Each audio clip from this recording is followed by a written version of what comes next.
It's personal between me and you, and I'm going to do you some serious harm, you big stiff idiot. The Untouchable True School Sports Empire proudly presents something the boxing game's been missing. Hey, what's going on? It's your boy BT, and I came here to talk some boxing with the thousands of True School Sports subscribers.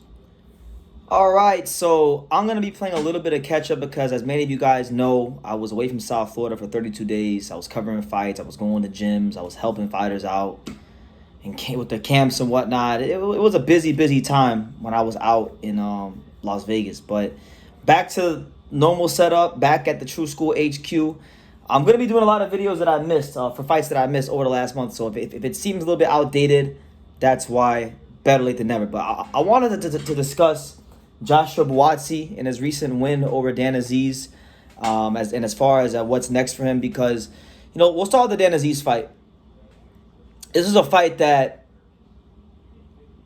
had a lot at stake, as far as local pride. They're both from South London, so it was a battle of South London.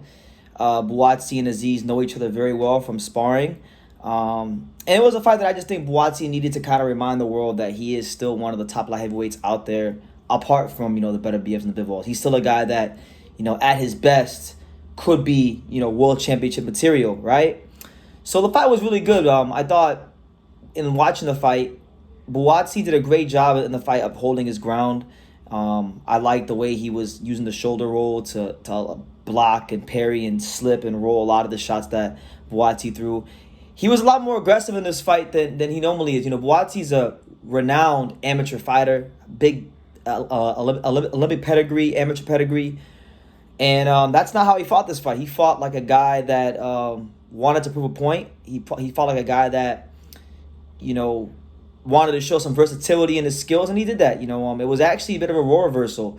You would think Azeez, because Dan Azeez's style is more so of a high guard, come forward fighter. He likes to kind of push people back.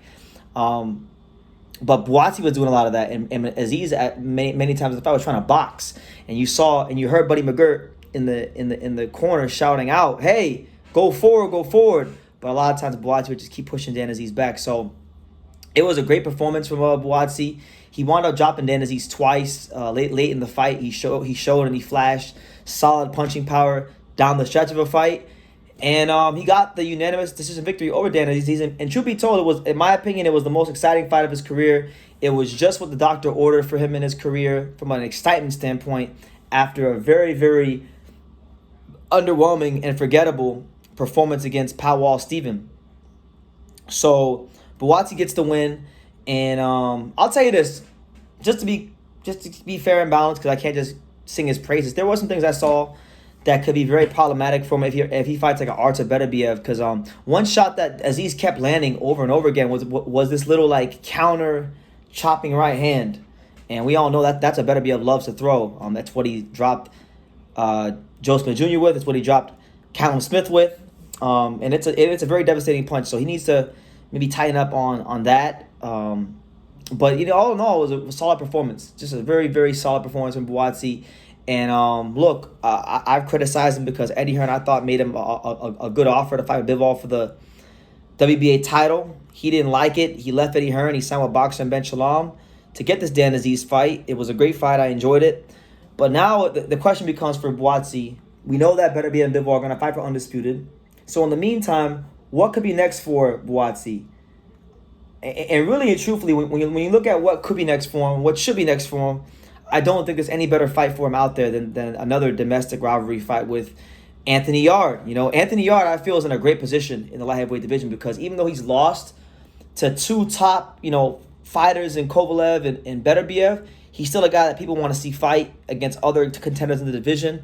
A lot of people think that Yarde may be fighting Callum Smith on a Matchroom versus Queensberry card. But if not that fight, then obviously this is a fight between Buatsi and Yarde that has needed to happen for a long time.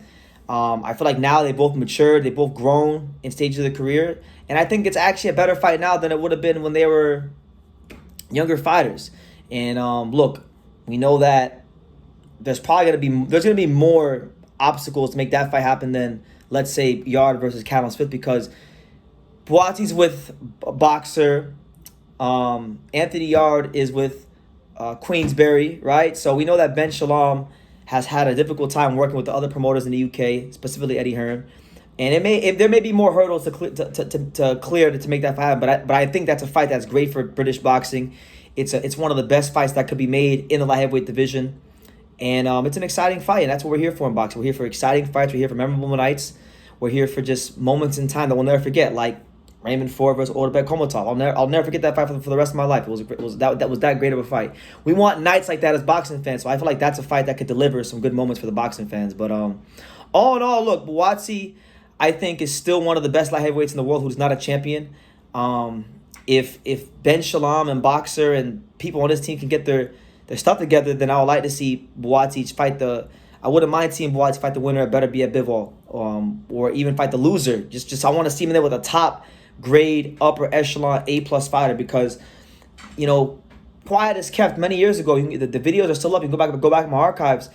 I always thought that Joshua Buatsi was one of Eddie Hearn's best fighters when he first signed. I always thought that he had the goods to become not just a light heavyweight champion, but a dominant light heavyweight champion, because I saw the boxing skills, I saw the speed, I saw the respectable punching power, I saw the right amount of dog that he could bring out when he needed it, and he showed it again in the Azeez fight. So yeah, good. It's a good start to 2024 for Joshua Buatsi, and I just hope that it ends with whether it be in the middle or the end of 2024, I hope we get big, exciting, top grade matches from him, because he's a big, he's a top grade fighter, and he only deserves top grade matchups. So hopefully, this whole thing with Ben Shalom and signing a boxer doesn't screw him up, because Buatsi is a very good fighter, and he deserves respect, and he deserves to fight on that world-class level. And hopefully, just the business of boxing and the decisions he makes doesn't come to bite him back in the behind, But let me know what you guys think. What did you guys think of Buatsi's performance? Shout out to Dan Azeez. I got to give Dan Azeez a lot of credit. Dan, he came tough. Dan came to fight. It's just that, I think in this fight between Buatsi and Azeez, you saw the difference between a guy that's, world championship potential, top contender, and a guy that's like a, fringe contender. That's the difference. That was the difference in class. But Azeez is another guy, tough man, honest fighter, hardworking fighter, former Better BF sparring partner. So you gotta be tough to deal with Better BF in camp, and I want to see him continue to get fights, to get top guys in the division. Guys like Ali Asmaliav or Michael Eifert, or even like a Vosik in the future. If Vosik wants to keep boxing, Richard Rivera is another fight. I mean, there's still really good fights for Dan Azeez if as he continues in this sport. But let me know what you guys think in the comments down below. What fight do you want to see from Buatsi next? What did you make of Buatsi versus Azeez? Leave your comments down below. Make sure you guys take time to subscribe. And like I say in every single one of these videos, you can love me or you can hate me, but I'm just a kid from Daniel. So until next time, take care, guys. Thank you for watching another video on the untouchable True School Sports Empire. I'm at the Boxing Hall of Fame out here in Canterfield, New York. And for more great boxing content just like this video, make sure you click and subscribe right over here.